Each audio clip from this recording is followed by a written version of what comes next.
ఈ వారం మన గెస్ట్ 1991 బ్యాచ్ పోలీస్ ఆఫీసర్ పేరు కేవి రమణ గారు, టీఎస్పీ, కొత్తపేట, కోనసీమ, అంబేద్కర్ జిల్లా.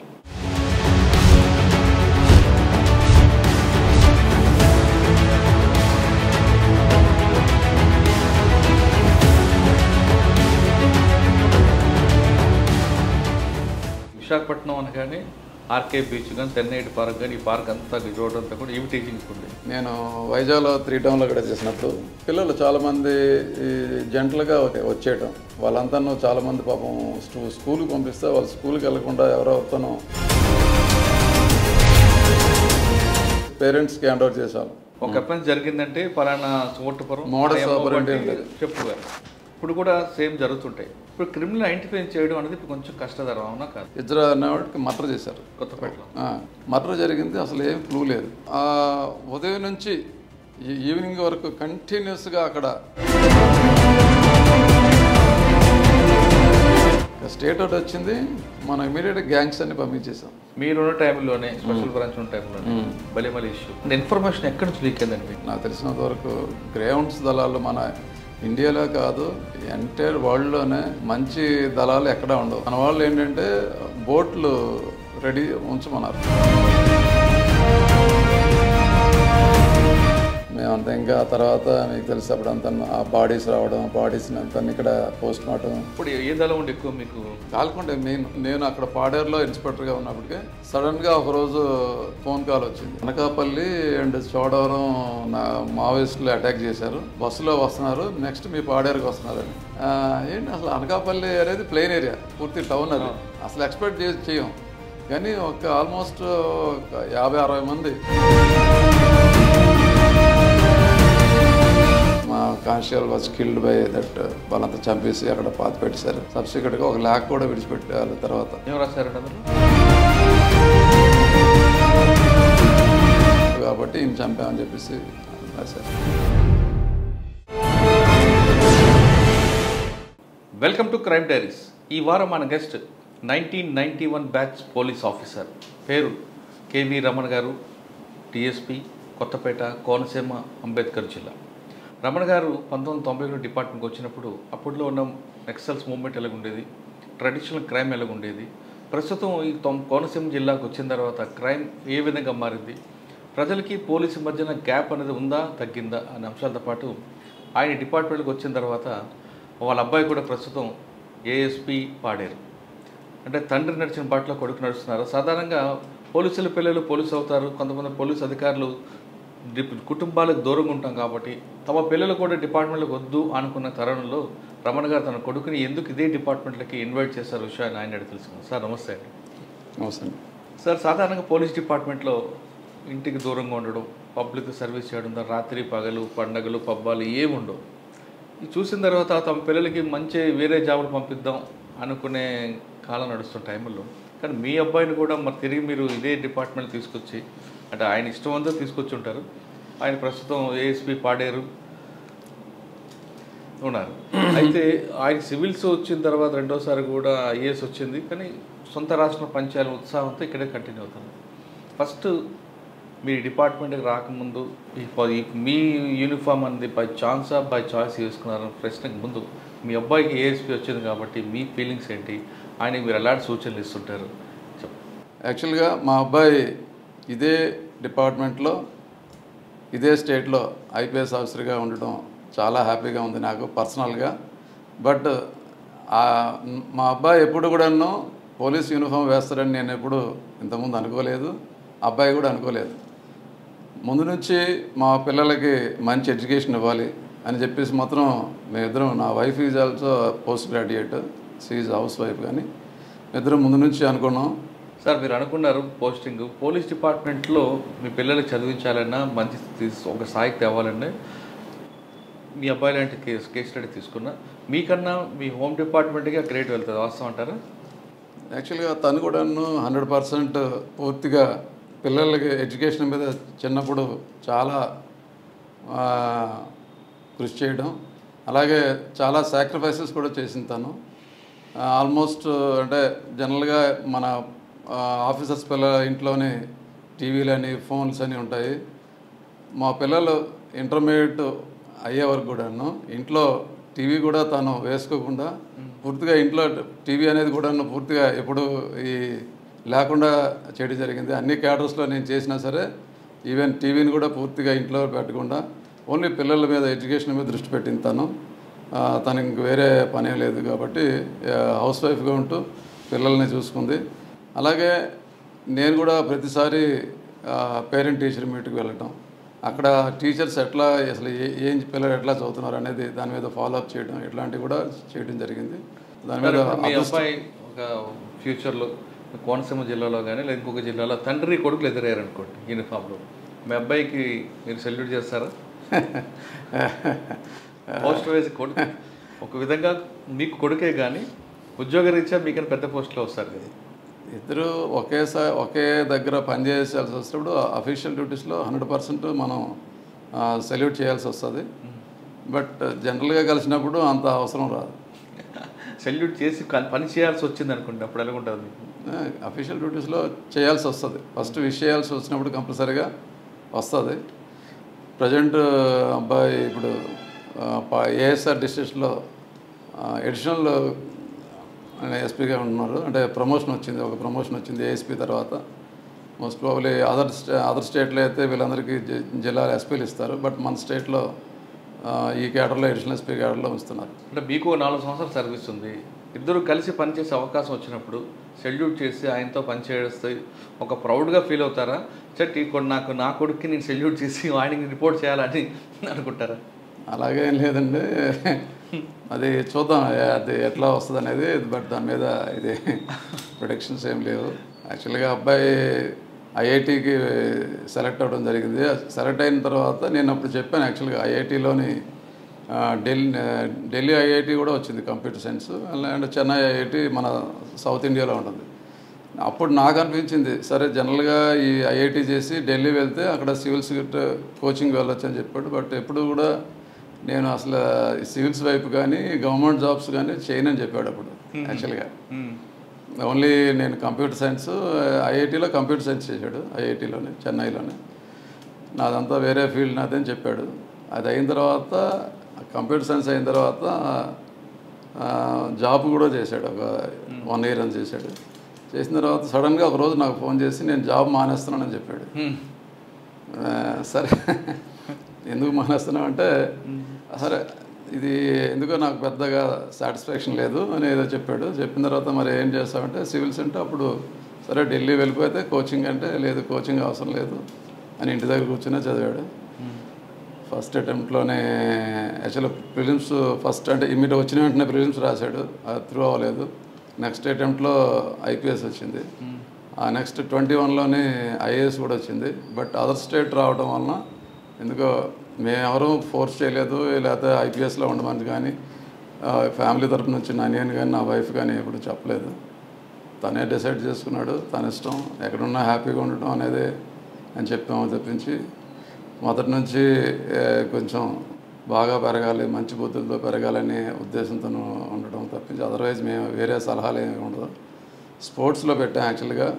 టెన్నిస్ అది ఆడేవాడు, ఈవెన్ నేషనల్ టెన్నిస్ వాటికి కూడాను వెళ్ళేవాడు. తర్వాత ఐఐటీలోకి వచ్చి ఇట్లా ఐపీఎస్ ఆఫీసర్గా సార్ డిపార్ట్మెంట్లో డిఎస్పీగా మీరు డిఎస్పీ కొడుకు ఐపీఎస్ అయ్యారు అన్న విషయం తెలియగానే మీ సుపీరియర్స్ కానీ మీ సబార్డినేట్స్ కానీ ఏ విధంగా మీకు అభినందన చెప్పారు? ఆ ఫీలింగ్స్ ఎలా ఉండండి? చాలా హ్యాపీగా ఉందండి అది. ఆ ఫీలింగ్ అనేది చాలా అద్భుతమైన ఫీలింగ్ అది. చాలామంది నా కొలీగ్స్ కానీ నా సబార్డినేట్స్ కానీ నా ఆఫీసర్స్ కానీ చాలామంది కంగ్రాచులేట్ చేశారు, అభినందించారు, చాలా బాగా చదివించారు పిల్లల్ని అనే చెప్పారు. మన కృషి జస్ట్ ఒక 20-30%, మిగతాదంతా వాళ్ళ కృషి ఉంటుంది. ఓన్గా వాళ్ళు చదువుకొని వాళ్ళు సొసైటీలో మంచి స్థానం సంపాదించుకోవాలనే దృష్టితోని వాళ్ళంతా ఇండివిజువల్గా మొదటి నుంచి కష్టపడి చదివే తత్వం మా అబ్బాయిది. అలాగే మా అమ్మాయి కూడా ఇప్పుడు ఎంఎస్ గైనకాలజీ చేస్తుంది. ఇద్దరికి కూడా ఫ్రీ సీట్లే, ఇద్దరికి కూడా పెళ్ళిళ్ళు అయిపోయాయి ఇద్దరికన్నా. వాళ్ళంతా హ్యాపీగా ఉండటం మనకు కావాలి అంతే, అంతకని. నేనైతే పోలీస్ ఫ్యామిలీలో పోలీస్ భార్యలకే ఇస్తా క్రెడిట్. ఎందుకంటే మీరు ఉద్యోగరీత్యా అక్కడెక్కడ ఉంటారు, వాళ్ళకి పండగంటూ పుట్టినరోజులుంటూ వాళ్ళకి ఉన్నా చేసుకోలేరు. ఆ టైంలో మీరు బందోబస్తులు ఉంటారు. ఇవన్నీ పిల్లలకి ఏమాత్రం తెలియకుండా జాగ్రత్తగా పెంచి వాళ్ళు దారి తప్పకుండా వాళ్ళని ఒక దారిలో తీసుకొచ్చారంటే పోలీసు బాధ్యులదే ఇక్కడ ఎస్ అండి. వాళ్ళ తాలూకా పాత్ర చాలా ఎక్కువ ఉంటుంది. ఎందుకంటే మీరు డబ్బులు అయితే ఇవ్వగలరు కానీ ఈ టైం అయితే ఇవ్వలేరు కదా. నేను వైజాగ్ సిటీలో చేశాను స్టార్టింగ్ కెరీర్లోనే. ఫస్ట్ మీరు కెరీర్ కోసం వెళ్దామండి. మీరు 91లో సెలెక్ట్ అయిన తర్వాత సెలెక్ట్ అవ్వకముందు మీ కుటుంబం ఎక్కడ ఉండేది? అసలు పోలీస్ యూనిఫామ్ అనేది మీరు ఛాన్సా చాయిసా? నేను మై నేటివ్ విలేజెస్ ఎంఆర్ నగరం విలేజ్ ఆఫ్ పార్వతీపురం మండలం అండి. నేను డిగ్రీలో ఎన్సిసి నేను తీసుకోవడం జరిగింది. అప్పుడే యూనిఫామ్ వేయడం జరిగింది ఎన్సిసిలోనే. ఎన్సిసిలో నేను ఢిల్లీ మన ఆర్డీ పీరియడ్కి వెళ్ళాను. రిపబ్లిక్ డే పీరియడ్ ఉంటుంది కదా, అక్కడ కూడా వెళ్ళడం జరిగింది. అప్పటి నుంచి ఎందుకో యూనిఫామ్ అనేది కొంచెం నాకు అభిమానం ఉంది యూనిఫామ్ మీద.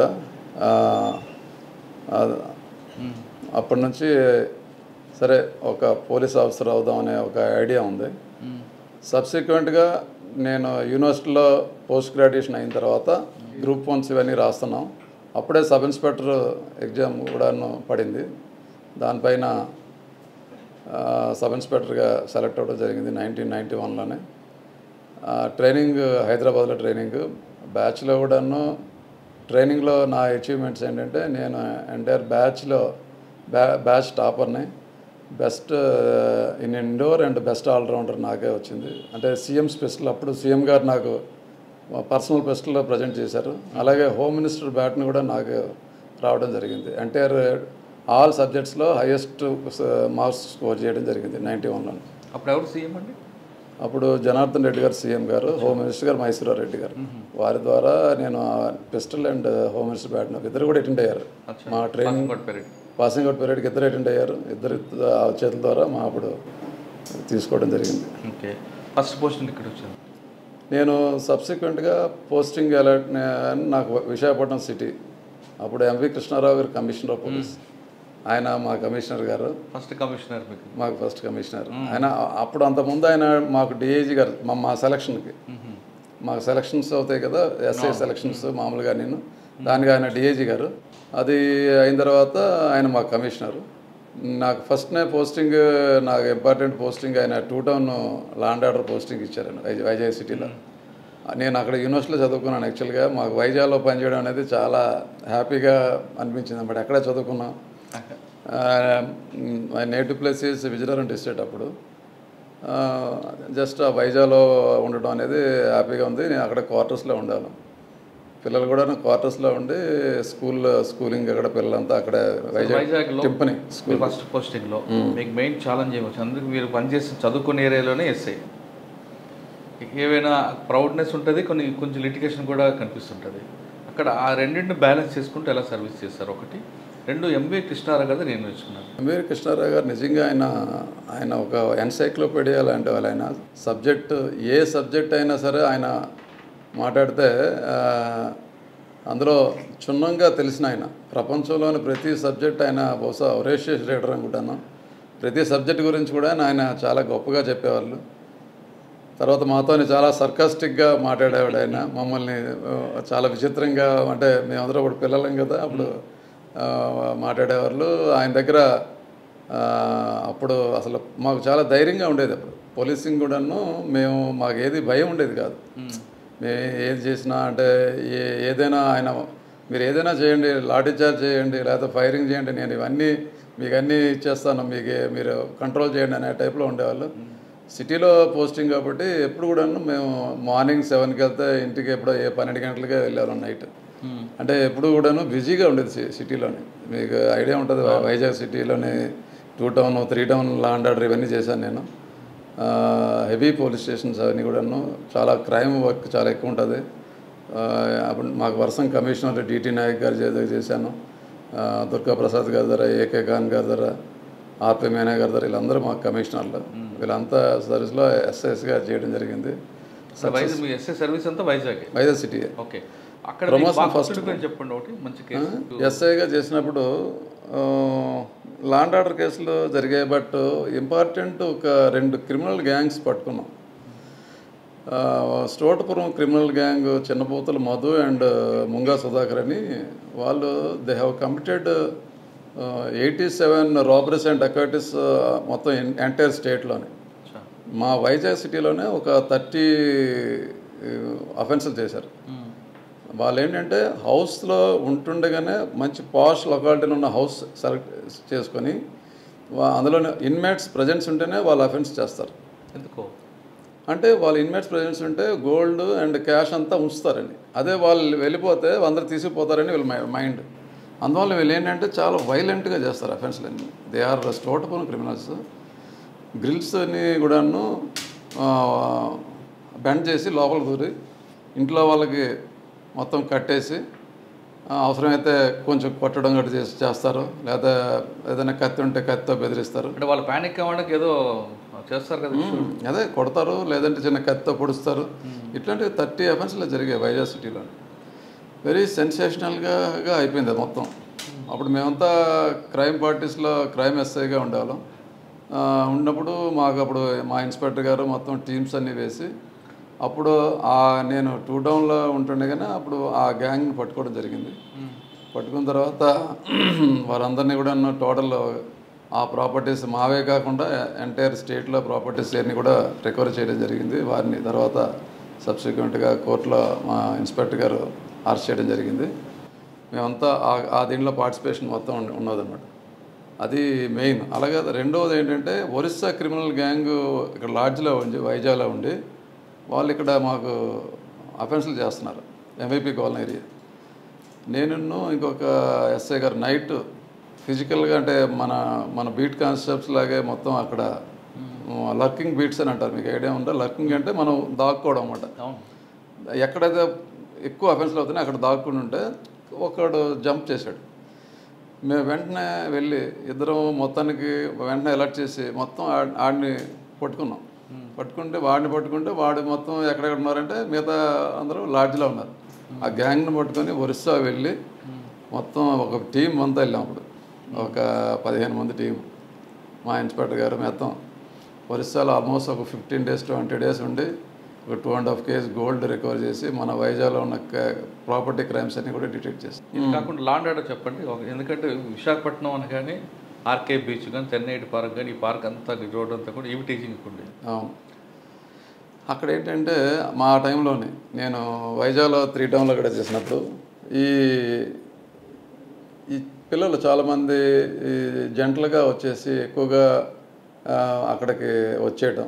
వాళ్ళంతా చాలామంది పాపం స్కూల్కి పంపిస్తే వాళ్ళు స్కూల్కి వెళ్ళకుండా ఎవరెవరితోనూ తిరగడం. రోజు కూడాను కొన్ని నంబర్ ఆఫ్ జంటలు తీసుకొచ్చి కౌన్సిలింగ్ చేసేవాళ్ళం. కౌన్సిలింగ్ చేసి పేరెంట్స్కి హ్యాండ్ ఓవర్ చేసేవాళ్ళం.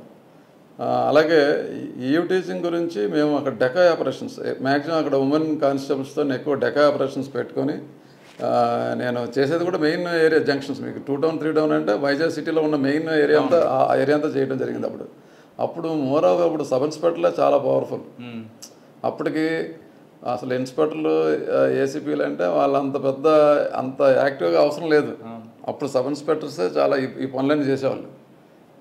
మాకు కూడా ఇంపార్టెన్స్ ఉండేది. కమిషనర్లు ఆల్మోస్ట్ మేము ఏం చేస్తే అది అప్పుడు పొలిటికల్ ఉండేది కాదు.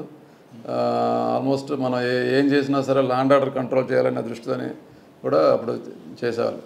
కృష్ణార్ గారి తర్వాత డిటి నాయక్ గారు వచ్చారు. డిటి నాయక్ గారు వచ్చారు. ఆ టైంలో టాస్క్ ఫోర్స్ అని ఒకటి పెట్టారు. అవును. ఆ టాస్క్ ఫోర్స్ పేరు మీద అంటే ఆయన ఆబ్జెక్టివ్ మంచిదే, కానీ దాని రిఫ్లెక్ట్ వేరే నెగిటివ్ వెళ్ళడం, తీసుకొచ్చి కొట్టడం లేదా దౌర్జన్యం ఉండేది. అప్పుడు కొద్దిగా ప్రజల్లోని అంత అవేర్నెస్ లేదు. మొత్తానికి మీరు అన్నట్టు కొన్ని చేయటం వలన కొంతమంది ప్రైవేట్ కేసులు వేయటం, తర్వాత పోలీస్ మీద అంటే పోలీస్ అంటే భయం ఉండేది. అప్పుడు ఎవరైనా రౌడీ యాక్టివిటీస్ చేసిన వాళ్ళందరినీ కూడా మనం లిస్ట్ అవుట్ చేసి ఆ టాస్క్ ఫోర్స్ ఇస్తే వాళ్ళు అదే పనిగా వాళ్ళని కౌన్సిలింగ్ చేసేవాళ్ళు అన్నమాట. కౌన్సిలింగ్ చేసినప్పుడు కొద్దిగా ప్రైవేట్ కేసులు అవి కూడా వేయటం జరిగింది. ఇల్లీగల్ డిటెన్షన్స్ అని, లేదంటే ఇది మన కస్టోడియల్ వైలెన్స్ అని అట్లాంటివి కొన్ని వేశారు. దాన్ని మళ్ళీ లీగల్గా కొంచెం ఇబ్బంది అయింది. బట్ ఆయనకైతే ఒక మంచి పేరు అప్పుడు వచ్చింది ప్రజల్లోని. అంటే పాజిటివ్గా చూస్తే ఒక అంటే భయం ఉండేది ప్రజలకి, కొంచెం ఉండేదని అనిపించేది. బట్ ఆర్కే బీచ్ లాంటి ఏరియాలో కొంతమంది హోమ్ గార్డులని లేదా లేడీ కానిస్టేబుల్ని పెట్టి మీరంతా ఒక సెపరేట్గా ఒక టీం ఉండడం, అసలు ఆలోచన ఎవరిదా? డిటి నాయక్ గారిదా లేదా మీ టీమ్గా? అప్పుడు ఇంచుమించు అందరు పోలీస్ ఆఫీసర్లు అందరికి కూడాను ఇలాంటి అన్ని ఐడియాలు ఉండేది. అప్పుడు ఇలాగ డెకా ఆపరేషన్స్ అంటారండి. అంటే మనమే మనకు డైరెక్ట్గా మనకి దొరకరు, మనకు కంప్లైంట్ వచ్చేది, మనమే విక్టిమ్ అవుతాం. ఇప్పుడు ఏంటంటే మాకేంటి సార్ పలానా కాలేజ్ దగ్గర మాకు ఏడిపిస్తున్నారు. సరే మనం వెళ్ళేటప్పటికి మన పోలీసు వచ్చి వెహికల్లో వెళ్ళేటప్పటికి వాళ్ళంతా పారిపోయేవాళ్ళు, లేదా అసలు దొరికేవాళ్ళు కాదు. అప్పుడు దీన్ని ఏం చేయాలనేది అప్పుడు మా సబ్ ఇన్స్పెక్టర్స్ అంతా ఆల్మోస్ట్ మా బ్యాచ్ వాళ్ళు ఉండేవాళ్ళం. మొత్తం సిటీలో అంతా మా బ్యాచ్ అంటే మా తరం అనమాట అంతా. ఇదంతా 33 years బ్యాక్, 32 years బ్యాక్ కదా. అప్పుడు ఒక ఆలోచన పెట్టి మనమే ఇలాంటి డెకా ఆపరేషన్ చేయాలని అందరూ ఆలోచించుకొని ఆఫీసర్స్తో పెడితే ఓకే మీరు యూ గో అహెడ్ అని అంటే అప్పుడు మనం ఏం చేసామంటే మన ఉమెన్ కానిస్టేబుల్స్కి వాళ్ళు మామూలుగా సివిల్ డ్రెస్లో పంపించి ఆ జంక్షన్స్లో కూర్చోబెట్టాం, బస్ స్టాప్లో కూర్చోబెట్టాం, కాలేజ్ ఎదురుగా కూర్చోబెట్టాం. వెంటనే ఎవడో బళ్ళ మీద వచ్చి ఏదో అంటే వెంటనే మన కాపలా ఉంటారు అందుకుండేవాళ్ళు. అలా ఇమీడియట్గా దానివల్ల చాలా మంచి పేరు వచ్చింది పోలీస్కి. వెంటనే మనకి దొరికేవాళ్ళు, ఇవన్నీ కూడాను చేయడం. అలాగే అప్పుడు చాలా యాజిటేషన్స్ అవి ఉండేవి, స్టీల్ ప్లాంట్ నుంచి అండ్ అదర్ చాలా కలెక్టరేట్ ధర అప్పుడు అవన్నీ కూడాను కంట్రోల్ చేయడం ఇవన్నీ జరిగింది. అది సబ్ ఇన్స్పెక్టర్గా. తర్వాత ఇన్స్పెక్టర్గా నేను first promotion Paderu inspector. Sir ఇన్స్పెక్టర్గా పక్కన పెడదాం కాసేపు. ఎస్ఐగా మీరు చాలా క్రైమ్ కేసులు డిటెక్షన్ చేశారు, రైట్? అప్పుడు ట్రెడిషనల్ క్రైమ్ ఒక అఫెన్స్ జరిగిందంటే పలానా చోటుపురం చెప్పుగారు మీలాంటి టీం అంతా కూడా కూర్చొని కొన్ని ఎవరు ఏండొచ్చు అన్నీ కూడా తీసుకురావడం, వాడిని పికప్ చేయడం, వాడు ఒప్పుకోవడం జరిగింది. ఇప్పుడు మీరు డిఎస్పీ కొత్తపేట, ఇప్పుడు కూడా సేమ్ జరుగుతుంటాయి, కొత్త నైట్ జరుగుతుంటాయి. ఇప్పుడు క్రిమినల్ ఐడెంటిఫై చేయడం అనేది ఇప్పుడు కొంచెం కష్టతరం, అవునా కాదు? అంటే అప్పుడు మీరు చెప్పినట్టు మా ఇన్స్పెక్టర్స్, సీనియర్ ఇన్స్పెక్టర్స్ ఒక అఫెన్స్ జరిగిన తర్వాత ఆయన సీన్కి వచ్చేవాళ్ళు.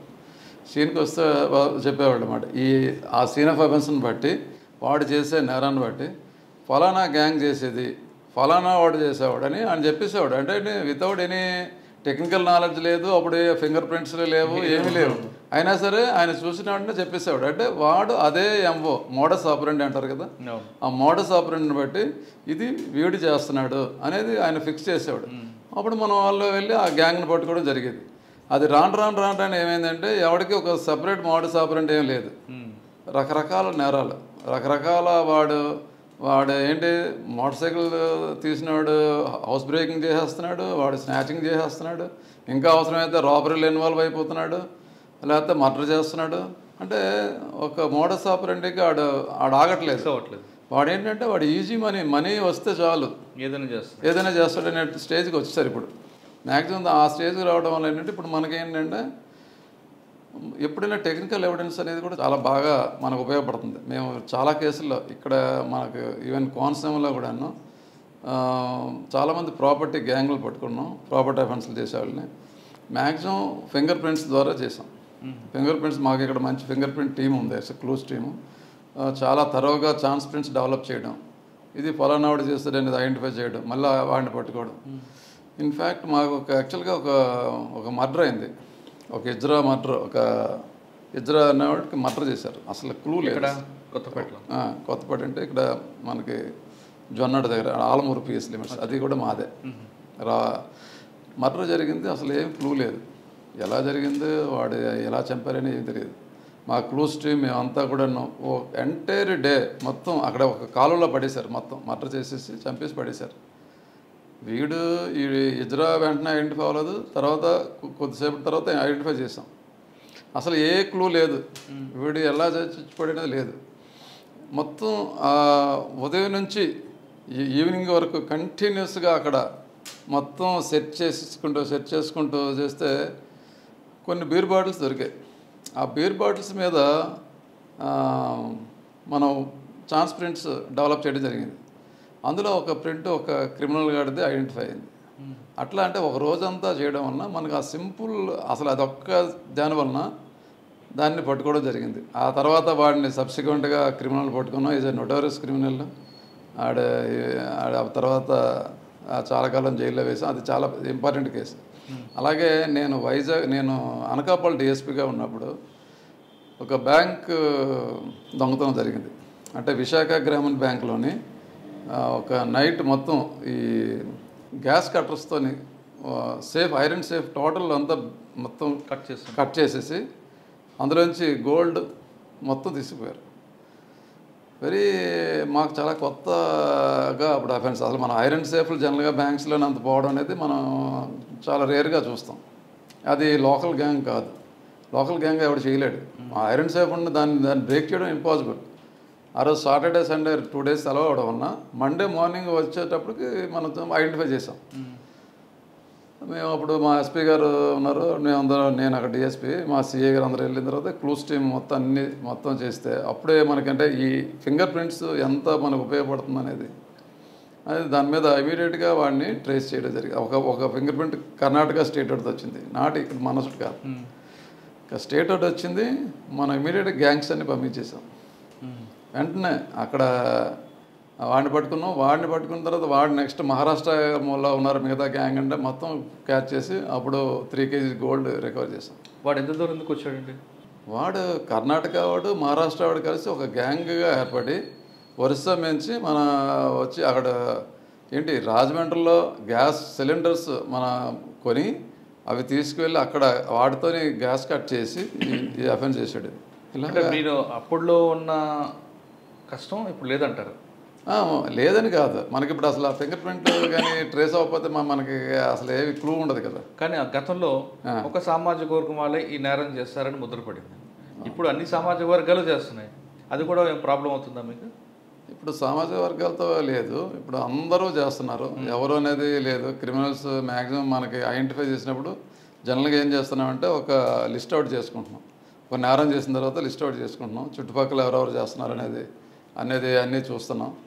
అందరు గ్యాంగ్ అంటే మీకు ఇలాగ ఏమన్నా ఫింగర్ ప్రింట్స్ కానీ ఏదైనా సమ్ టెక్నికల్ ఎవిడెన్స్ ఏదైనా వస్తే దాని మీద టవర్ డంప్స్ అనే రకరకాల మన టెక్నికల్ ఎవిడెన్స్లు ఉన్నాయి కదా, అవన్నిటిలోనే కానీ రాకపోతే ఇంకా ర్యాండమ్ మనం ఎవరెవరు నేరస్తున్నారో వాళ్ళంతా తీసుకొచ్చి ఇంట్రాగేట్ చేయడం చేస్తున్నాం. బట్ ఓవరాల్గా క్రైమ్ అనేది కంట్రోల్లోనే ఉంది. అప్పుడు గతంలో జరిగింది అనుకోండి, పెద్ద ఎరుకులు, చిన్న ఎరుకులను, గొల్ల, పెద్ద గొల్ల, అప్పుడు సెపరేట్గా మీరు అన్నట్టు స్టోటపురం అని ఎవరు అని లేదు కదా, అందరూ ఇందులో ఇన్వాల్వ్ అవుతున్నారు. అందరూ ఇన్వాల్వ్ అవుతున్నారు. ఎక్కువ స్టూడెంట్స్ అవ్వడానికి ఏం కారణం? ఈ మధ్య కాలంలో అంటే ఈజీ మనీ అండి, ఏదైనా ఈజీ మనీ, దానికి డబ్బుకి అలవాటు పడడం వలన డబ్బు ఎలాగ వస్తుంది, వాళ్ళ జల్సాలకు అలవాటు పడి ఈజీ మనీ ఏదైనా ఈ ఆన్లైన్ గేమింగ్స్ అని లేదంటే వేరే చెడు వ్యసనాలకు అలవాటు పడడం, దానివల్ల వాడు స్టూడెంట్లు ఈవెన్ బైక్స్ దొంగతనం చేయడం, లేకపోతే స్నాచింగ్ కేసుల్లో ఇన్వాల్వ్ అవ్వడం, దొంగతనాల్లో ఇన్వాల్వ్ అవ్వడం, ఇలాంటివన్నీ కూడా ఈజీ మనీ ఎట్లాగ వస్తుంది అనేది అవుతుంది.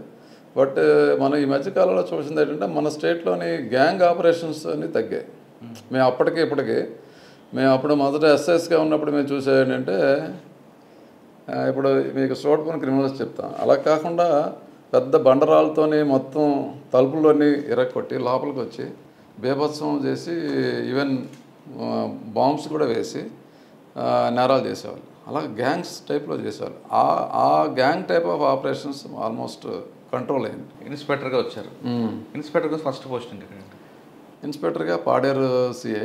ఓకే, పాడేరులో మెయిన్ ఛాలెంజ్ ఏముంది? అప్పటికే మావోయిస్ట్ సక్సెస్ మూమెంట్ చాలా బేస్ స్టేజ్లో ఉంది. యాక్చువల్గా మీరు నాకు ఒకసారి అంటే లైఫ్లో మనకి ఒక సపరేట్ లైఫ్ అనేది నాకు పాడేరు అనేది నేను అంతకుముందు ఎప్పుడు వెళ్ళలేదు.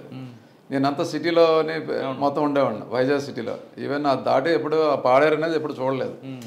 సడన్గా పాడేరు ఇన్స్పెక్టర్గా నన్ను ట్రాన్స్ఫర్ చేశారు.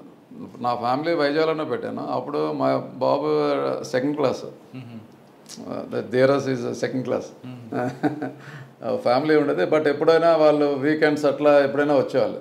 లేకపోతే నేను వెళ్ళాలనుకున్నా ఇప్పుడు కొంచెం వెహికల్స్ వాడుతున్నారు, కానీ అప్పుడు మాకు అసలు వెహికల్స్ కానీ ఈవెన్ మేము రావాలన్నా కామన్ మ్యాన్ లాగా ఏదైనా బస్సులోనే ఏదైనా వేరే వేషంలో వెళ్ళాలి తప్పించి మేము మా మూమెంట్స్ కూడాను చాలా అసలు అంటే మాకు భయంతో ఉండేది. మీరు ట్రాన్స్ఫర్ అవ్వగానే విశాఖపట్నంలో పాడేరు బస్సు ఎక్కి వెళ్ళి ఉంటారు. పాడేరు బస్సు 4 గంటల జర్నీ, 4-5 గంటలు మినిమం ఉంటుంది. ఎందుకు రా ఈ ఉద్యోగం అనిపించింది అక్కడ వెళ్ళగానే? ఆ వాతావరణం అంటే మీరు ఇక్కడ కంప్లీట్గా అర్బన్ ఏరియాలో పనిచేశారు, ప్లెయిన్ ఏరియా, టైం పాస్ అన్నీ ఉంటాయి. అక్కడికి వెళ్ళిన తర్వాత ఏ ప్రపంచం ఉండదు.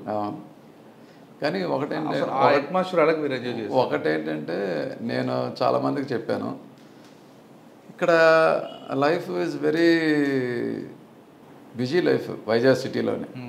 అసలు నేను సబ్ ఇన్స్పెక్టర్గా ఉన్నప్పుడు అసలు నేను ఎప్పుడైనా నేను నిద్రపోగలనా, నిద్రపోయి నేను హ్యాపీగా నిద్రపోగలనా అని అనిపించింది నాకు మొత్తం. అంటే ఎప్పుడు ఇలా రాత్రి 12 గంటలు పడుకుంటాం, మళ్ళీ వెంటనే ఏదో కాల్ రావటం, లేదా 4 గంటలకి 5 గంటలకి వెంటనే అసలు నిద్ర అనేది కూడా ఎప్పుడు కంటిన్యూస్గా సిటీలోనే అంతా ఉండేది.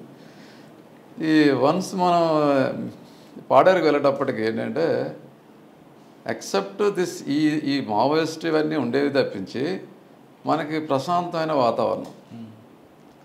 అంటే అసలు మీకు ఏంటంటే అక్కడ వాతావరణం మనకేంటంటే ఇంత బిజీ లైఫ్ లేదు, ప్రశాంతంగా ఉంటుంది. మనం only Maoist activities, regular crime చాలా తక్కువ. అదే మీ టాప్ రేట్ దానికే ఉంటుంది. ఓన్లీ మావోయిస్ట్ అంటే ఏంటి అసలు వాటి మీద మన మూమెంట్, వాళ్ళ మూమెంట్ ఎట్లా ఉంది, అది మనం ఎట్టైర్ మొత్తం అది చూడడమే అనేది ఉండేది. అందువలన మనం ఇంకా ఒకసారి ఉద్యోగం చేస్తే ఎందుకు అనేది అలాగేం లేదు. ఒకసారి ఇంకా ఆల్మోస్ట్ ఇందులో అందరూ ఇన్వాల్వ్ అయిపోయాం కాబట్టి మధ్యలో ఈ జాబ్ వదిలేసి పారిపోదాం అట్లాంటిది ఏమి. మీకు ఇక్కడ డ్యూటీ వేరే మారింది, ఇక్కడ ఎస్టిబిషన్ దీంట్లోకి వచ్చారు కాబట్టి కొంత కొత్త ఫీల్డ్. అంటే పోలీసులకు చేరిన తర్వాత మాకు సీనియర్స్ గట్రా ఉంటారు కదా, మాకు డిఫరెంట్ ఫీల్డ్స్, ఇప్పుడు ఇలాంటి ఫీల్డ్ రావటం, లేదంటే ఏదైనా లూప్ లైన్స్కి వెళ్ళినప్పుడు ఇంకా రకరకాల ఇవన్నీ కూడాను పార్ట్ ఆఫ్ జాబ్ అది. అందువలన ఇవన్నిటికీ మనం అన్నిటికీ కూడా అకస్టమ్ అవ్వాల్సిందే. మనం అడాప్ట్ ఇమీడియట్గా చేసి అయిపోవాలి విత్ ఇన్ 1 వీక్. ఇప్పుడు మాకు నిజంగాను ముందు బాధ అనిపిస్తుంది, ఏంటి ఇక్కడ నక్సల్స్ ఏరియాలో నన్ను వేస్తాడని.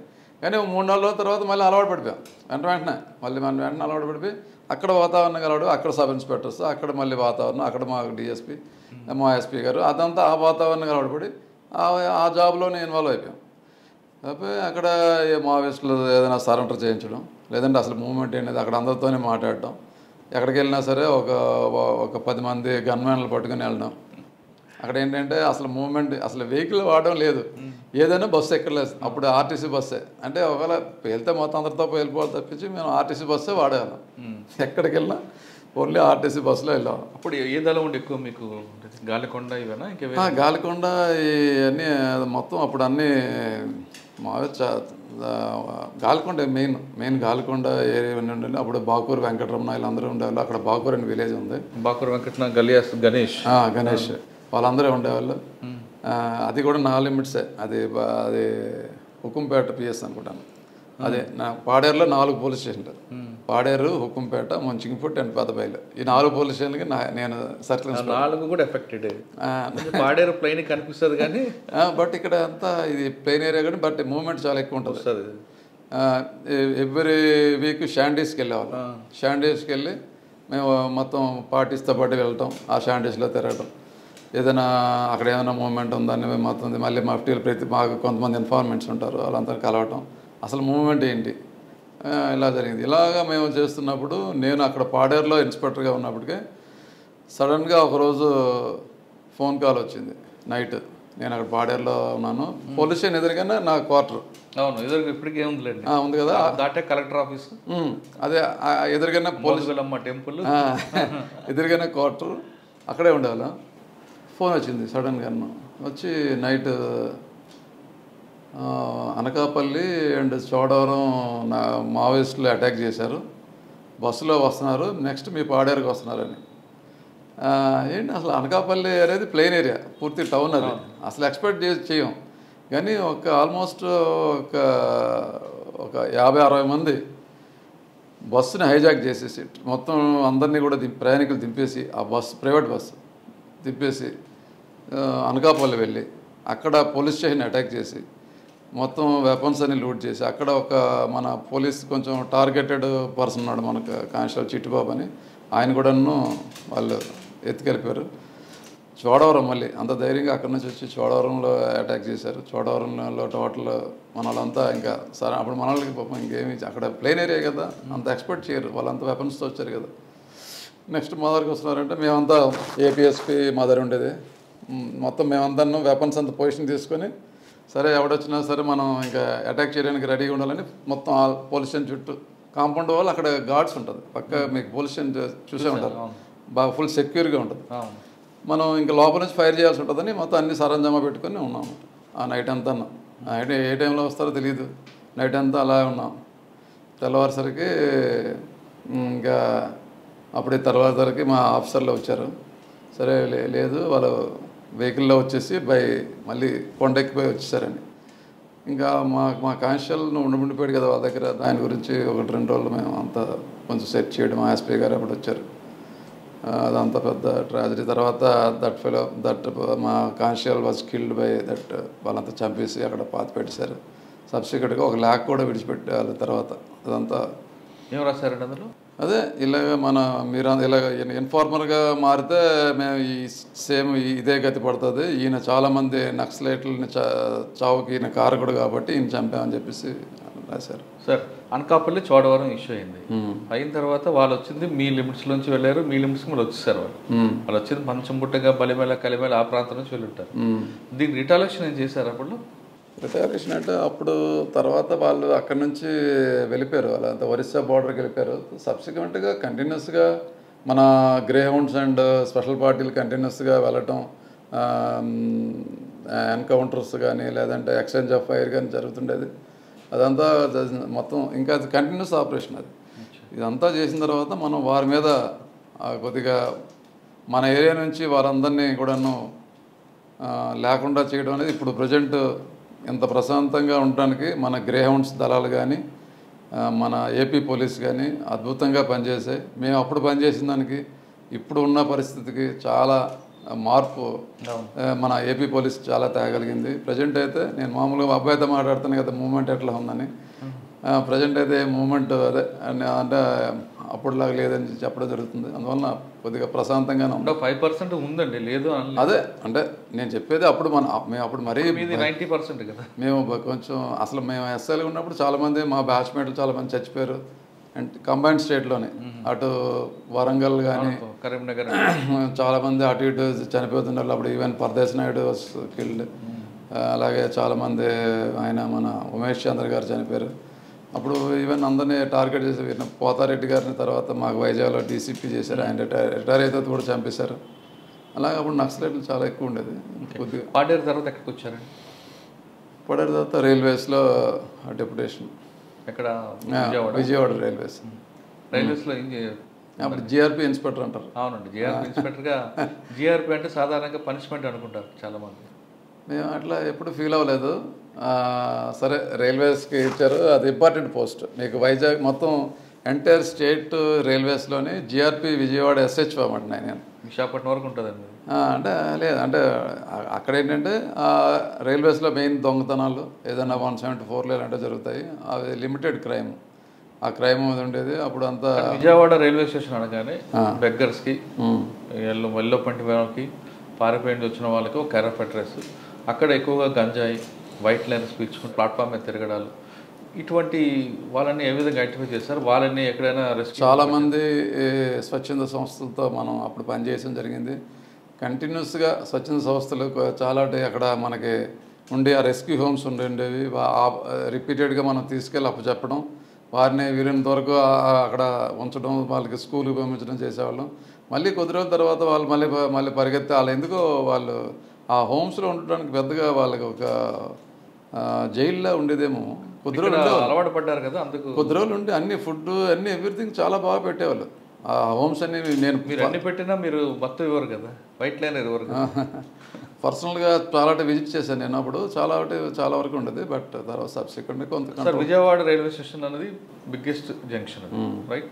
అక్కడ ఏవైనా అఫెన్స్ అయితే అంటే ఎక్కడో మనకు పోతుంది, వచ్చి విజయవాడ పొద్దున్న విజయవాడ కనబడుతుంది, వచ్చి కంప్లైంట్ ఇచ్చేవారు. మీరు కంప్లైంట్ రిజిస్టర్ చేసేవారు, కొంతమంది ఏమో ఇది మా దగ్గర కాదు పంపించేవారు. కానీ రికవరీ అయ్యేది అంటే మేము మ్యాక్సిమం కేసు రిజిస్టర్ చేసి అఫెన్స్ ఎక్కడ ఏదో వీళ్ళని వరకు ట్రాన్స్ఫర్ చేసేవాళ్ళం. లేదంటే వాడు పడుకుంటూ పోయి నేను ఇక్కడే చూసుకున్నానంటే మేము అక్కడే ఇంకా అది కేసు చేసి అంటే మొత్తం 100% చేయలేదు, బట్ ఒక 50-60% వరకు మొత్తం రికవర్ అయ్యి అట్లాగా మంచి రికవరీసే చేయడం జరిగింది అప్పుడు కూడా.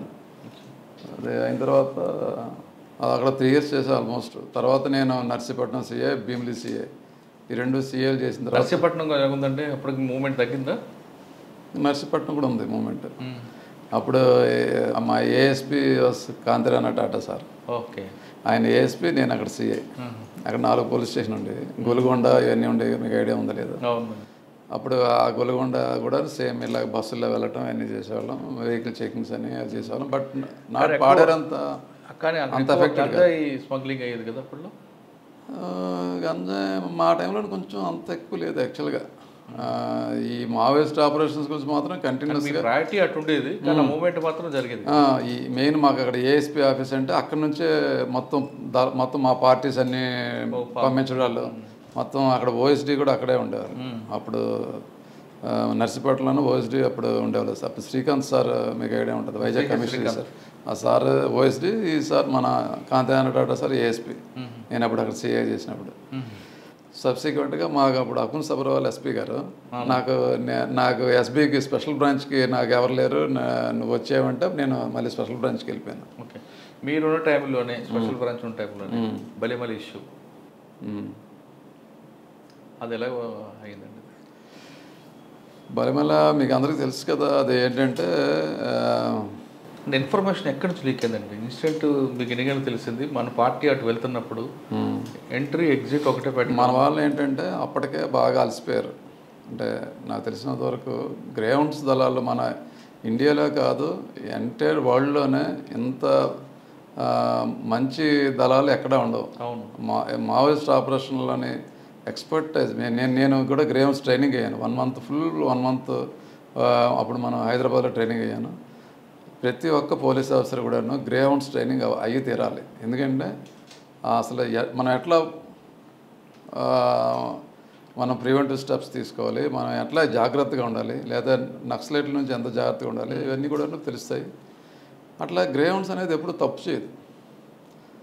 అప్పుడు మరి ఎవరు తప్పు ఏంటనేది మనం చెప్పలేము. బట్ ఏంటంటే మనకు తెలిసినంత వరకు అప్పుడు ఇన్ఫర్మేషన్ లీక్ అయింది. మన వాళ్ళు ఏంటంటే బోట్లు రెడీ ఉంచమన్నారు అంటే దాటడానికి.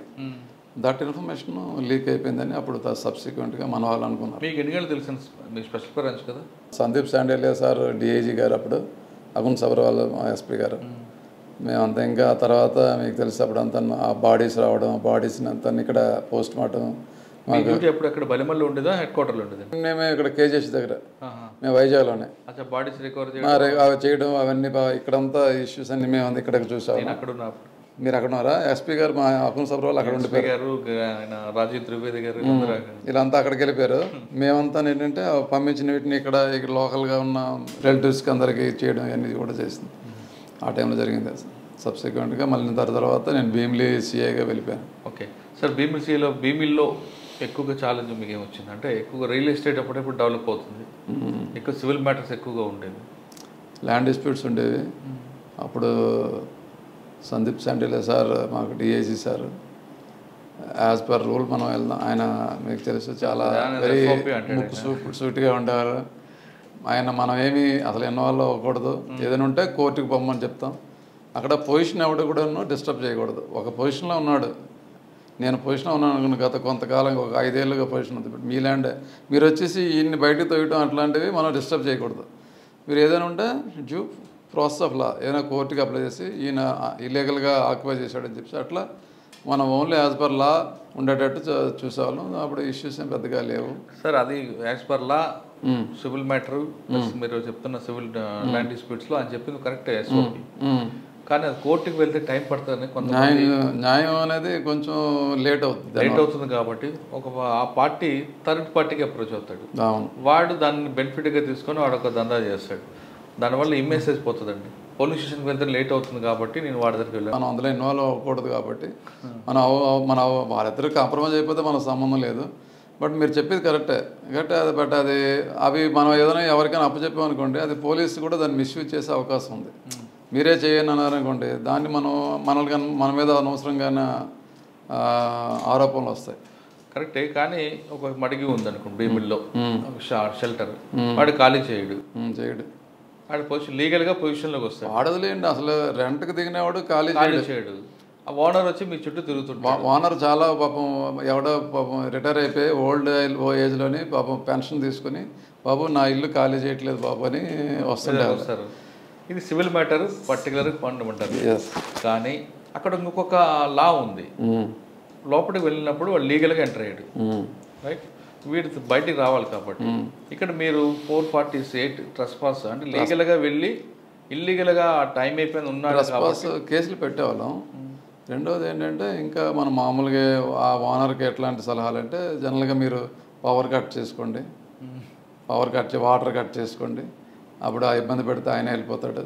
లేదంటే ఒకసారి పిలిచిన తర్వాత ఏంటో నువ్వు పూర్తిగా అన్యాయం చేస్తున్నావు అంటే ఆడ ఒక 3 months 4 months టైం ఇవ్వడం, లేదంటే చేయడం. అలాగే కొంచెం మీడియా కొన్ని వరకు చేసేవాళ్ళం. పాపం మీరు అన్నట్టు రియల్గా వాడు కోర్టు పోమంటే వాడికి న్యాయం జరగదు.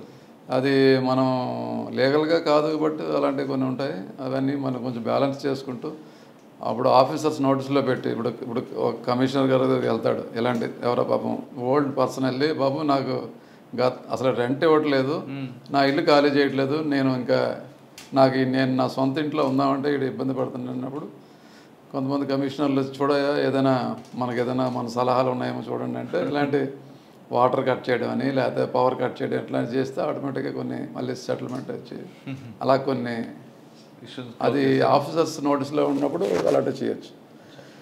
అప్పుడు ఎలిగేషన్స్కి స్కోప్ ఉండదు, వీడు సొంతంగా చేసుకుంటే ఇబ్బంది ఉంటుంది. భీమేల్ తర్వాత ఎక్కడికి వచ్చారండి? Promotion DSP promotion, intelligence DSP అంటే హైదరాబాద్లో రిపోర్ట్ చేస్తాం. మహేందర్ రెడ్డి ఆ సార్ మా ఇంటెలిజెన్స్ చీఫ్ ఐజీ అప్పుడు కిరణ్ కుమార్ టైము అక్కడ ఫస్ట్ అక్కడ ఆఫీస్ హైదరాబాద్ ఆఫీస్లోనే. తర్వాత మాకు డిస్ట్రిక్ట్స్కి పంపించమంటే నాకు విజయనగరం డిస్ట్రిక్ట్కి ఇంటెలిజెన్స్ డిఎస్పీగా వెళ్ళాను. మీ సొంత వరకు వచ్చారు అంటే అప్పుడు ఖాళీ లేదు, వైజాగ్ అండ్ అదర్ ప్లేస్ ఖాళీ. అప్పుడు ఎస్పీ పొలిటికల్ ఈయన మన బత్తిరి శ్రీనివాస్ గారు, మాకు బాలసుబ్రహ్మణ్యం గారు డిఐజీ, ఐజీ గారు ఈయన బి శ్రీనివాస్, ఎస్పీకి మహేందర్ రెడ్డి గారు. మహేందర్ రెడ్డి గారు డైరెక్ట్గా మాకు అప్పుడు అన్ని పొలిటికల్ ఎలక్షన్స్కి అన్నిటికి. ఆ తర్వాత సబ్సిక్వెంట్ నేను ఏసీపీ గాజువాక్ కింద వెళ్ళిపోయాను, మళ్ళీ వైజాగ్లో ఏసీపీ గాజువాక్ వెళ్ళి అక్కడ నుంచి అప్పుడు ఎలక్షన్స్ కూడా 14 ఎలక్షన్స్ అక్కడే చేసాం. గాజువాక్ ఐడియా ఉంది కదా, సౌత్. అప్పుడు స్టీల్ ప్లాంట్ పరవాడ సజ్జ అన్నీ కూడా అది ఉండేవి, పెద్దది అది కూడా. అప్పుడు శివధరెడ్డి సార్ మాకు సిపి గారు. బట్ చాలా ఛాలెంజెస్ ఉండేవి, ఎందుకంటే ఇండస్ట్రియల్ ఏరియా అది. హిందూజా పవర్ ప్లాంట్ అప్పుడే కన్స్ట్రక్షన్, కూడా అప్పుడే భూమిలో ఉంది. చాలా మా టైంలో లాఠీ చార్జ్ కూడా చేయడం జరిగింది అక్కడ హిందూజా పవర్ ప్లాంట్ దగ్గర. ఆ లోకల్స్ అంతా కూడా అప్పుడు నేనే ఐ వాజ్ ఏసీపీ. అప్పుడు సిపి గారు అన్నారు ఇది చాలా ప్రాబ్లం అయిపోద్దేమో అయ్యా అంటే, సరే పర్లేదు నేను చూసుకుంటాను సార్ అంటే, మళ్ళీ నెల కొద్ది ఉండాల్సి వస్తుందేమో చూడన్నారు. ఎందుకంటే 2000 ఎంప్లాయీస్ని వాళ్ళు అబ్స్ట్రక్ట్ చేసేస్తున్నారు అసలు పనిలో కలగకుండా. అన్నీ ఇచ్చినా సరే వాళ్ళు అన్నిటికీ ఒప్పుకుంటున్నారు పాపం. బట్ హిందూజాస్ అంటే దే ఆర్ వెరీ, అప్పుడు పవర్ ప్లాంట్ మనకి వాళ్ళు స్టార్ట్ అవ్వాలి, అప్పుడు వాళ్ళు అక్కడ నుంచి మనకి సెంట్రల్ నుంచి మనకి ప్రెజర్ వచ్చేసేది, ఇక్కడ అసలు కన్స్ట్రక్ట్ చేయట్లేదని డెసిషన్ తీసుకొని అప్పుడు సార్కి చెప్తే ఓకే గో హెడ్ అంటే మొత్తానికి ఆ ఇష్యూ సాల్వ్ చేసాం. అలాంటి ఇంపార్టెంట్ తర్వాత సజ్జలో ఉన్న ప్రాబ్లమ్స్ ఇవన్నీ కూడా ఉన్నప్పుడు స్టీల్ ప్లాంట్ అన్నీ మా కంట్రోల్ ఉండేది. గంగవరం పోర్ట్, గాజువాక, అది మల్కాపురం, ఇవన్నీ ఇప్పుడు అన్నీ బాగా సపరేట్ అయిపోయి 2-3 డివిజన్స్ మారిపోయాయి. అది అయిన తర్వాత ఎలక్షన్ అయిన తర్వాత మళ్ళీ వెళ్ళిపోయిన తర్వాత నేను సిఐడికి వెళ్ళిపోయాను. సిఐడిలో కూడా ఇంపార్టెంట్ అప్పుడు తుని కేసులు ఉన్నాయి చూసారా, కాపు ఉద్యమం కేసులు. ఆ కేసుల్లో కూడా అప్పుడు ద్వారకా తిరుమలరావు మా ఏడీసీ సార్ ఆ టైంలోనే. రత్నాచల్ ఎక్స్ప్రెస్ అంటే ఒక వ్యక్తి ప్రొవోక్ చేయబట్టి ఇదంతా జరిగిందంటారు, వాస్తవం అంటారు? అవును, అదే అందులో ఇంపార్టెంట్ పర్సన్స్ అందరూ అరెస్ట్ చేసాం. సార్ సిఐడి తర్వాత సిఐడిలోని అగ్రిగోల్డ్ కేసులు చేయడం అన్ని ఇంపార్టెంట్ కేసులు చేసాం. ఆ తర్వాత మళ్ళీ అనకాపల్లి డిఎస్పీగా వచ్చాను. అనకాపల్లి వచ్చేసరికి ఏముంది అక్కడ? అనకాపల్లిలోని అప్పుడు ఎలక్షన్ల ముందు అది కూడాను అప్పుడు అక్కడే మన బ్యాంక్ రాబరీ కేసు అన్నీ చేయడం. అప్పుడు అనకాపల్లి కూడా పెద్ద అనకాపల్లి అంటే అది మీరు గ్రామీణ బ్యాంక్ కదా, వైజాగ్ రూరల్ డిస్ట్రిక్ట్. ఇప్పుడు అనకాపల్లి డిస్ట్రిక్ట్ కదా, అప్పుడు అంతా వైజాగ్ రూరల్ డిస్ట్రిక్ట్లో ఉండేది. అక్కడ కూడాను ఎవ్రీథింగ్ ల్యాండ్ ఆర్డర్ అయితే జనరల్గా కొంచెం మాకెందుకో కొద్దిగా అలవాటు ప్రకారంగానూ ప్రశాంతంగానే జరిగిపోయాయి, ఎక్కడ ఇష్యూస్ లేకుండా జరిగింది. ఈవెన్ ఇప్పుడు కోనసీమలో కూడాను మా ఎస్పీ తర్వాత కోనసీమ వచ్చారు మీరు. అనకాపల్లి తర్వాత మళ్ళీ vigilance enforcement okay Eluru. Right. Eluru vigilance ఎన్ఫోర్స్మెంట్లోనే తెలుసు కదా, ఎప్పుడు మేము అంటే గవర్నమెంట్కి వచ్చే ట్యాక్స్లు ఏమైనా ఏదంటే ఆల్మోస్ట్ ఒక మోర్ దాన్ 200 crores అది ఏవి ట్యాక్స్లు ఇది లేకుండా మనం అవన్నీ రిపోర్ట్లు రాయటం ఇవన్నీ చేసాం. అప్పుడు వరదరాజు, మీకు పేరు ఏమైనా అంటారు, వరదరాజు గారు, ఈ వాజ్ మై RVEO అనమాట, అంటే రీజనల్ విజిలెన్స్ ఆఫీసర్, నేను DSP అక్కడ. మేము సార్ ఇద్దరు కలిసి చేసాం. తర్వాత అక్కడ నుంచి ఇక్కడ యాక్చువల్లీ కోనసీమలోనే ఈసారి మా సుపీరియర్ ఆఫీసర్స్ అందరూ గైడెన్స్ వాటితోని మొదటి నుంచి కొంచెం కోనసీమ అంటే బాగా సెన్సిటివ్ ఏరియా. ఈ పోస్టింగ్ కూడా సడన్గా నాకు యాక్చువల్లీ కొత్తపేట అంటే నాకు కూడా తెలియదు. సడన్గా రాత్రి నైట్ 12 గంటలకు మా ఫ్రెండ్ ఫోన్ చేసి నీకేదో కొత్తపేట వేసారా అన్నాడు. కొత్తపేట అంటే ఎక్కడ ఉంటుందో నాడే, అక్కడ ఎక్కడో బస్సు గుంటూరు దగ్గర ఉందో కొత్తపేట, లేదంటే ఎక్కడ రాయలసీమ అటువైపు ఏమో అనుకున్నాను నేను.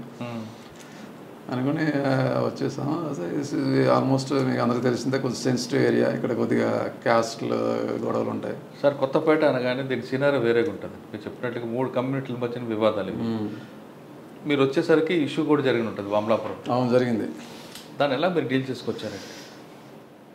అంటే మీకు ఆల్రెడీ దీని మీద సబ్జెక్ట్ ఉంది, ఇక్కడ చిన్న ఇష్యూని వెంటనే షార్ట్ అవుట్ చేయకపోతే బ్లో అవుతుంది. మొదటి నుంచి నేను పర్సనల్గా నా గురించి చెప్తున్నాను. నేను ఎవరికైనా సలహా ఇవ్వడం కానీ నేను మొదటి నుంచి ఫాలో అయింది ఏంటంటే న్యూట్రల్గా ఉండడం, ఇంపార్షియల్గా ఉండడం అనేది, irrespect of any caste or any party, ఇంపార్షియల్గా ఉండడం అనేది నేను మొదటి నుంచి అది ఫాలో అవుతూ వచ్చాను. అది నా సబార్డినేట్స్ చెప్తాను, ఈవెన్ మా అబ్బాయికి కూడా చెప్తాను. న్యూట్రల్గా ఉండడం అనేది నేర్చుకోండి.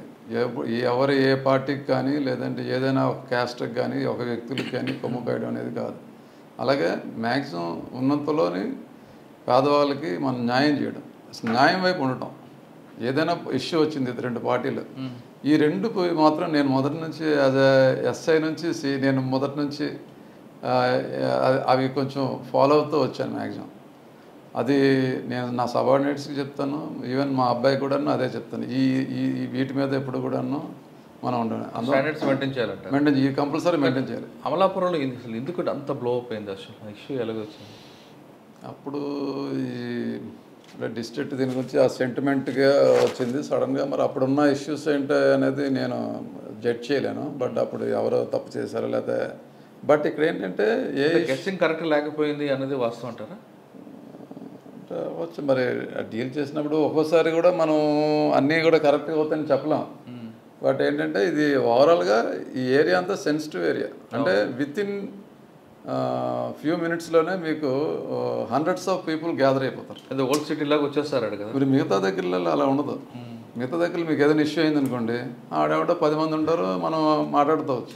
ఈ 10 మంది అనేది 100 మంది అయిపోతారు, 1000 మంది అయిపోతారు. ఇదంతా ఏంటి ఒక 10-15 మినిట్స్లోనే మీరు 1000 మందితో డీల్ చేయలేరు కదా, అది ప్రాబ్లం. కానీ ఇక్కడ చాలా మంది ఆఫీసర్లు ఏం చెప్తారంటే, గతంలో పనిచేసిన వాళ్ళు కోనసీమ జిల్లాలో కానీ లేదంటే ఈస్ట్ గోదావరిలో, చిన్న పావుని పెద్ద కర్రతో కొట్టాలి అన్నది ఇక్కడ చెప్తారు. చిన్న పావుని పెద్ద పావుతో కాదు కానీ ఇమీడియట్ రెస్పాన్స్ అనేది ఉండాలి. ఇక్కడ ఒక ఇష్యూ జరుగుతుందంటే వెంటనే మనం దాన్ని అడ్రస్ చేయాలి.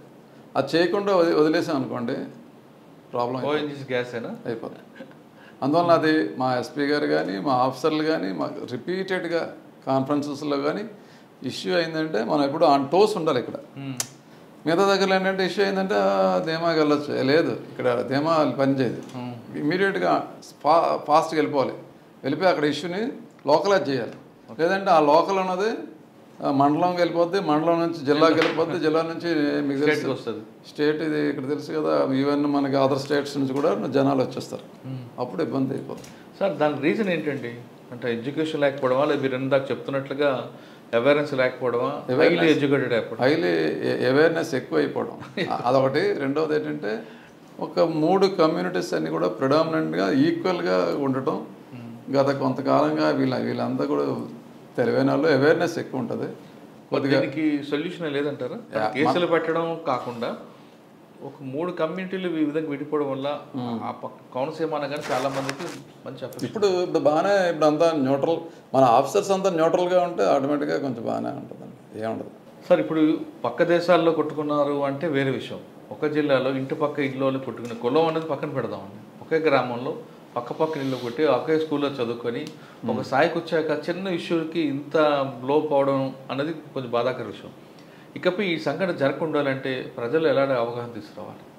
కేసులు పెట్టడం, పీడియాకి పెట్టడం అని కాకుండా ఆల్రెడీ వారిలోని అంటే ఇక్కడ ఏంటంటే మెయిన్ ఒక పార్టీలకి ఒక పార్టీ వైజ్ విడిపోరు ఎక్కువగాను, మెయిన్ కులాల వైజ్గా ఉంటారు కాబట్టి వాళ్ళు కుల నాయకులతో మాట్లాడడం, పీస్ కమిటీస్ వేయటం, వారిలో కూడాను అవేర్నెస్ క్రియేట్ చేయడం, ఈ కేసుల్లో పెట్టడం వలన వారి భవిష్యత్తు పాడవుతుందని చెప్పడం, ఇవన్నీ కూడా చెప్పడం వల్ల మ్యాక్సిమం మనం అవేర్నెస్ కలెక్ట్ చేయడం, మనం న్యూట్రల్గా ఉండడం, వచ్చే ఆఫీసర్లు అందరూ కూడా ఏదో ఒక పార్టీకో లేకపోతే ఒక కులానికో సపోర్ట్ చేయకుండా న్యాయబద్ధంగా ఉంటే మ్యాక్సిమం వరకు కూడాను కంట్రోల్ అవుద్ది. అంటే మన మీద నమ్మకం ఉంటే ఆటోమేటిక్గా వాళ్ళు కూడాను ఇది మనకేదో న్యాయం జరుగుతుంది అనే దృష్టితో ఉంటారు, దాని మీద మ్యాక్సిమం కంట్రోల్ అవుద్ది. ప్రజెంట్ అయితే యాజ్ ఆఫ్ నో బాగానే ఉంది. మన ఎలక్షన్స్ అన్నీ కూడా చాలా పీస్ఫుల్గా జరిపించడం జరిగింది. అలాగే మిగతా చాలా జాతరలు జరుగుతున్నాయి. ఇప్పుడు మామూలుగా అయితే హిందూస్ జాతరలు చేస్తారు, క్రిస్టియన్స్ అంతా కూడా ఇక్కడ ఎక్కువ, క్రిస్టియన్స్ కూడా ఎక్కువగా నాకు ఎంత తెలుసు, అవి కూడా క్రిస్మస్ పండుగ జరుగుతారు. అలాగే ఇక్కడ ఎక్కువ అంబేద్కర్ని ఎక్కువ అభిమానిస్తుంటారు, అంబేద్కర్ గారిని అభిమానించడం, అంబేద్కర్ జయంతులు కానీ లేకపోతే జగజ్జన జయంతులు కానీ ఎక్కువగా చేస్తారు. ఎక్కువ దాని మీద మిగతా కులాలు కూడా దాన్ని ఆ దిల్ల చేసి దానివల్ల కొంచెం అందరిలో కూడా ఒక అవేర్నెస్ కలెక్ట్ చేసాం. దాని మీద మ్యాక్సిమం వరకు ఇప్పుడు ప్రశాంతంగానే ఉంది. అంటే ఇది మొన్న జరిగిన ఎలక్షన్లో ఇంపాక్ట్ ఏం పడలేదంటారు? ఏం లేదు. కోనసీమ జిల్లా అన్నది ప్రశాంతంగా ఉండాలంటే మీ ఇచ్చే మెసేజ్ ఏంటంటే అన్ని కులాలు కలిసిమెలిసి ఉండాలి. ఇప్పుడు ఇవన్నీ కూడాను ఆల్మోస్ట్ ఇప్పుడు కలిసిమెలిసే ఉన్నారు నాకు తెలిసినంతవరకు. అందరు కూడాను ఫైనాన్షియల్ కూడాను ఇప్పుడు కొన్ని కులాలు తక్కువ ఎక్కువ ఏం లేదు, అన్ని కులాలు కూడాను సేమ్ ఈక్వల్ వాళ్ళ స్టేటస్ మెయింటైన్ చేస్తున్నారు. ఎవరి పనులు వాళ్ళు చేసుకుంటూ వాళ్ళు ఏదైనా చదువుకుని ఏదైనా మంచి ఉద్యోగాలు కాటికి వెళ్ళిపోతుంటే ఇక్కడ ప్రాబ్లం ఉండదు. కాబట్టి చాలామంది ఇక్కడే ఉండి ఇక్కడే ఉండటానికి ఎక్కువ యూత్ ఎక్కువగాను ఇష్టపడతారు. ఎందుకో ఈ మిగతా దగ్గరలో ఏంటంటే ఇప్పుడు మా విలేజ్ అనుకోండి, అక్కడ చదువుకుని వెంటనే ఇప్పుడు ల్యాండ్స్ ఉన్నాయి, ఇప్పుడు ఒక 20-25 ఎకరాలు ల్యాండ్ ఉన్నా సరే ఆ ఊరు నుంచి ఆడ వెళ్ళిపోయి ఏదో చదువుకుని ఏదో చిన్న ఉద్యోగం వెళ్ళిపోతాడు. బట్ ఇక్కడ మీకు 1 ఎకరా ల్యాండ్ ఉన్నా వీడు వెళ్ళడానికి ఇష్టపడ్డాడు. ఎందుకు అంటే వాడు ఇక్కడే అలవాటు పడిపోయి ఉంటాడు అనుకుంటాను. వాడికి మినిమం ఇన్కమ్ కూడా వస్తుంది, ఎందుకు వాళ్ళు ఇంకా ఇక్కడే వెళ్ళడం అదే అందువల్ల. బట్ ఇది రాను చేంజ్ అవుతుంది ప్రస్తుతం. అంటే అటువంటి వాళ్ళు ఐడెంటిఫై చేసి వాళ్ళకి ఏమైనా జాబ్స్ పంపిస్తే అది రెగ్యులర్గా జరుగుతుంది. అది ఫ్యూచర్లో తగ్గుతుంది. ఇప్పుడు ప్రతి ఇంతకుముందులాగా రౌడీజం కానీ లేకపోతే ఫ్యాక్షన్లో కానీ ఇవన్నిటికీ లేకపోవడం కారణం ఏంటంటే ప్రతి ఒక్కరు చదువుకున్న అవుతున్నారు, ప్రతి వాడు వాడి లైఫ్ వాడి ఫ్యామిలీ చూస్తున్నాడు. అంతేగాని ఒక గ్రూప్కి వాడు ఏమీ కొమ్ము కాయటం లేదు. మీకు ఫ్యాక్షన్ తగ్గిందంటే అదే కారణం. ఓకే సార్, ఫైనల్గా చెప్పండి, పోలీస్ డిపార్ట్మెంట్లోకి మీ అబ్బాయి లాగా రావాలనుకున్న వాళ్ళకి మీరు ఇచ్చే మెసేజ్ ఏంటి? కష్టపడి చదువుకోవాలి. చిన్నప్పటి నుంచి మనం ఏంటంటే మొదటి నుండి నేను చెప్తుంటాను, ఏదైనా స్కూల్కి వెళ్ళాను, చిన్నప్పుడు ఎంత కష్టపడితే తర్వాత అంత సుఖపడతారు. చిన్నప్పుడు అంత గాలి పారేసి లేకపోతే ఎలక్ట్రానిక్ గ్యాడ్జెట్స్కి, ఫోన్కి, లేకపోతే టీవీలకి, లేకపోతే వీడియో గేమ్లకి అంకితం అయిపోయి ఇప్పుడున్న తరం ఎట్లాగా ఉందో వాటికి దూరంగా కంపల్సరీగా పెట్టాలి. లక్కీగా అప్పుడు మా టైంలోనే అవన్నిటికీ దూరంగా ఉండడం జరిగింది.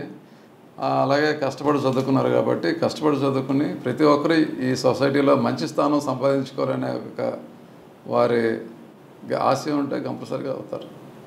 డిపార్ట్మెంట్ రమ్మంటారా? డిపార్ట్మెంట్లో రావచ్చు, మంచి అదేమీ లేదు. డిపార్ట్మెంట్లో వచ్చినా సరే ఇదిలేని బ్యాడ్ ఏం లేదు. ఈ డిపార్ట్మెంట్కి గౌరవం ఉంది, బయట రెస్పెక్ట్ ఉంది. మన వ్యక్తిని బట్టే ఉంటుంది రెస్పెక్ట్. మనం డిపార్ట్మెంట్లో కూడా అందరూ కూడా సొసైటీ నుండి వచ్చిన మనుషులే కదా.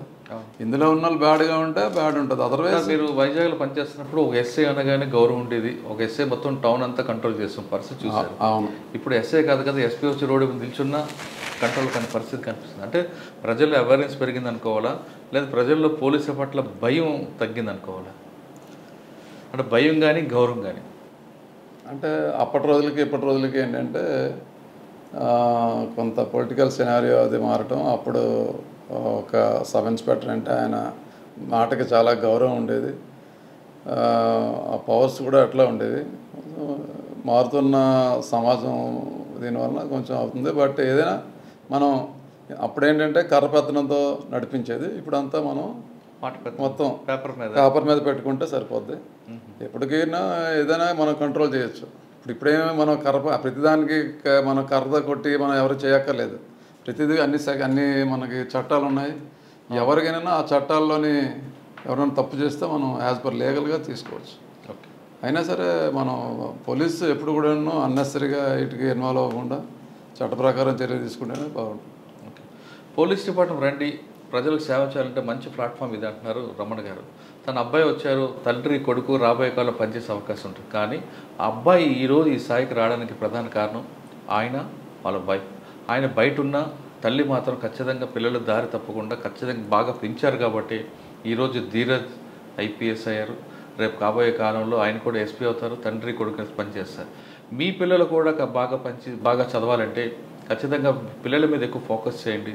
ఈ స్థాయికి వచ్చే అవకాశం స్పష్టంగా కనిపిస్తుంది అంటున్నారు రమణ గారు. ఇది కేవీ రమణ గారితో ఎక్స్క్లూజివ్ ఇంటర్వ్యూ. వచ్చే వారం మరో గెస్ట్తో మళ్ళీ కలుద్దాం. అంతవరకు నమస్తే. Thank you sir. మీరు తండ్రి కొడుకు ఇద్దరు కలిపి ఒక జిల్లాలో చూడాలి. థ్యాంక్ యూ అండి. Thank you.